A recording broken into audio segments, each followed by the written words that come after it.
So in our lesson today, we're going to evaluate piecewise function, but first I'm going to describe to you what a piecewise function is.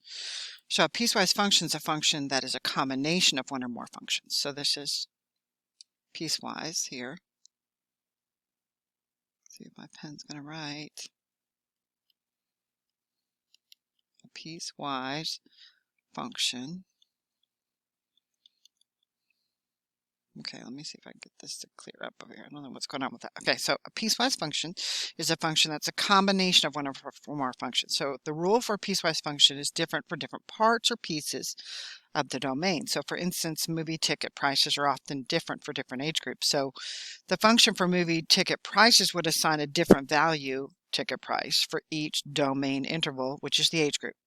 So a piecewise function is constant for each interval. A piecewise function that is constant for each interval of its domain, such as the ticket price function, is called a step function.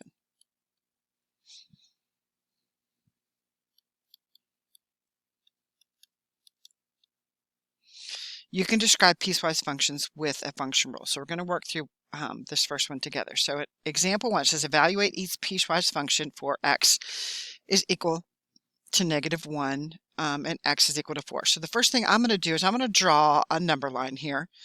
Again, and this is just the way my brain works, y'all. So when I'm doing this, I got to notice it says 2x plus 1 if x is less than or equal to 2, and x squared minus 1 if x is greater than 2. So I'm going to put a 2 on here. And then I have a function, if it's less than or equal to 2, then I have the function 2x plus 1. And I'm going to make this a solid dot because it's less than equal to, okay? And then if x is greater than 2, so I'm going to make an open dot here, then I'm going to have a function over here, which is going to be my x squared minus 4. Then it says to evaluate, okay? So I want to find out where these values are. So the -1 is to the left of the 2, right? So it's -1. So when I do this one, I'm going to do f of -1 is equal to 2x plus 1, where I'm going to put the -1 in for the x. It's going to be 2 times -1 plus 1, so that's going to be -2 plus 1. So f of -1 is equal to -1. Okay, now over here on the right, I'm going to do the 4. This 4 right here is over here, right? So that means it's going to apply to that equation. So f of 4 is going to be equal to x squared minus 4. So once again, I'm going to put the 4 in for the x. So that's going to be 4 squared minus 4. That's 16 minus 4. So this is 12. So when I do f of 4, the answer is going to be 12. So when it says evaluate, that's what we're doing. We're putting the values in for their appropriate equations, okay? So this next one has 3 pieces, okay? So once again, I'm going to draw a number line, and I'm going to put on here our -3 and then 3, okay? So once again, I want to look at these 3 equations. So when x is less than or equal to -3, less than or equal to, that would be going that direction, right? So that's going to be -1/3 x plus 4. And then when I have it between -3 and 3, that's going to be an open dot here and an open dot there. So this is going to be x squared. And then over there on the right, when x is greater than or equal to 3, it's going to go that direction. And my equation for this one is going to be 4x. So now we want to put our values where they go. So -4 is obviously to the left of -3. And then our 1 is between -3 and 3. And our 5 is to the right of 3, right? So hopefully you can see which values we're putting into which equations now. So when I do f of -4, I'm going to be putting it into the equation -1/3 x plus 4. So that's going to be -1/3 times -4 plus 4. That's going to be positive 4/3 plus 4, which is 5/3. 1 1/3, so that's going to be 5 1/3. 5 1/3, or you could say 5.3333, but I'd rather you put it in a fraction form. So this is going to be f of -4. Now we're going to do the 1. So f of 1, we're going to put that in the equation x squared. So this is going to be equal to 1 squared, which is going to be equal to 1. So f of 1 is equal to 1. And then our last one is going to be f of 5. And that's going to go into the equation for x. So this is going to be 4 times 5.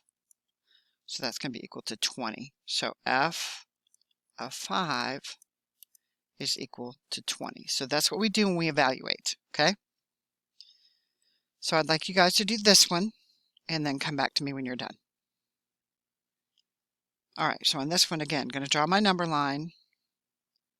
This time it's -1, right? So on the left, we have when it's less than or equal to -1, right? So that equation is going to be 2 to the x power. And to the right, we've got an open dot, and it's going to be 5x. Okay, now we're going to figure out where these values are. Where's -1? Now look, this is really important because -1 is the closed dot. You notice that? So that means we're going to go 2. So when we do f to the -1, it's going to be 2 to the x. So it's going to be 2 to the -1, which is 1/2. So f to the -1 is equal to 1/2. And then over here on the right, we've got the 4, which is way to the right of this, right? So again, when we do f to the 4, we're going to put that in the equation 5x. So that's going to be equal to 5 times 4, which is equal to 20. So f to the 4th is equal to 20. Okay, so now when the absolute value function can be written as a piecewise function as well. So we're going to now write the piecewise function, okay? So the first thing I want to talk to y'all about is our vertex here. So our vertex, notice our x value of our vertex is where? At -5. So when we're talking about this, we're going to have a different function for the left of that.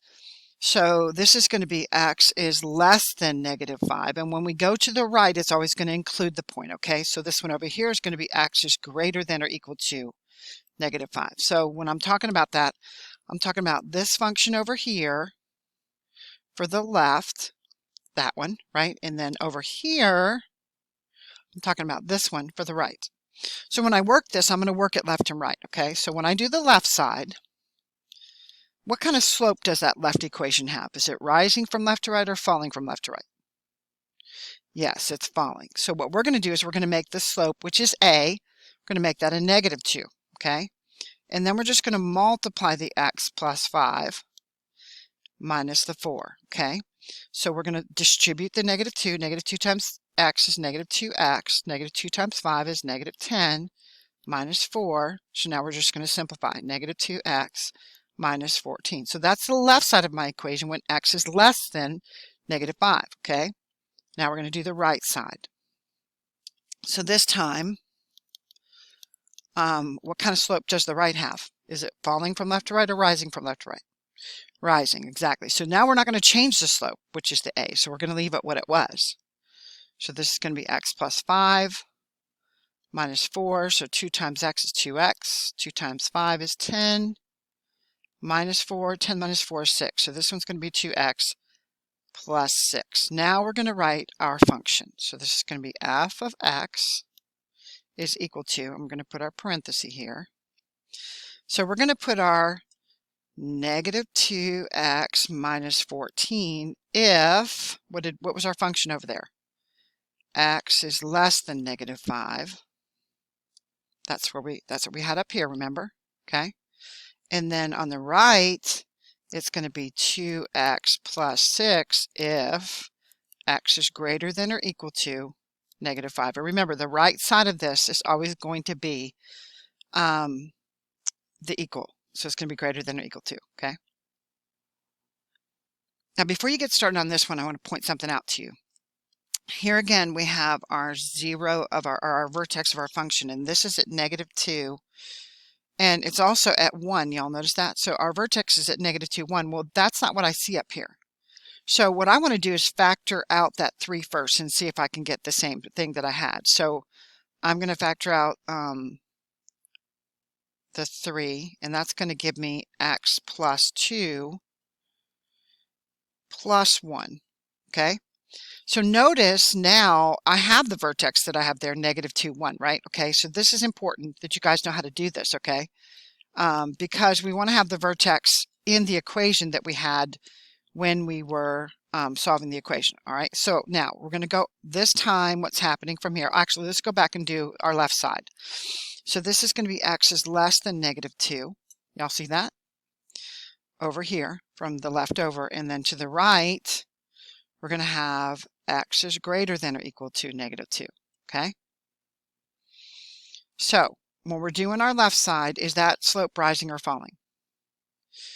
Exactly, it's rising. So when we do our left side, okay, we're going to say minus a minus 3, and then we're going to multiply that times our x plus 2 plus 1, okay? So this is going to be a positive 3 times x plus 2 plus 1. So this is going to be 3, again, distributing that 3, plus 6 plus 1. So that's going to be 3x plus 7. So that's our left side. Now we're going to do our right side. Okay, so this time we're going to make this slope, we're going to leave it negative, right? Because this is a negative slope. It's falling from left to right. Y'all notice that? Okay, so we're just going to leave it like it was. So you can distribute it or not. It's up to you. But we're going to do a negative 3 times x plus 2 plus 1. So that's going to be negative 3x minus 6 plus 1. So this is going to be negative 3x minus 5. So now we're going to write our function again. So we're going to say f of x is equal to, and do our little bracket. So on the left we have 3x plus 7 if, again, look up here, x is less than negative 2. And then we've got negative 3x minus 5 if, move that out of the way, x is greater than or equal to negative 2. Make sense? Okay. So let's go on to our next one. Now this one is, in my opinion, easy. Okay, so what we're going to do with this one is we're going to actually evaluate using the graph. So it's saying find f of negative 2. So what we want to find is when we've got the value of negative 2 over here, we're going to go up, hit our graph, and find what is the value of y. Okay, so notice that's 0 down here, and that's 2 there, so this must be 1. So when I do f of negative 2, I'm using my graph to evaluate this one. That means that my y value is 1. Okay? So on the next one, you guys go ahead and do this one and then come back to me when you're done. Okay, on this one again, we got our negative 1 is right there, so I'm going to go up from here till I intersect the graph and then go over to my y value. So when f is negative 1, my y value is 2.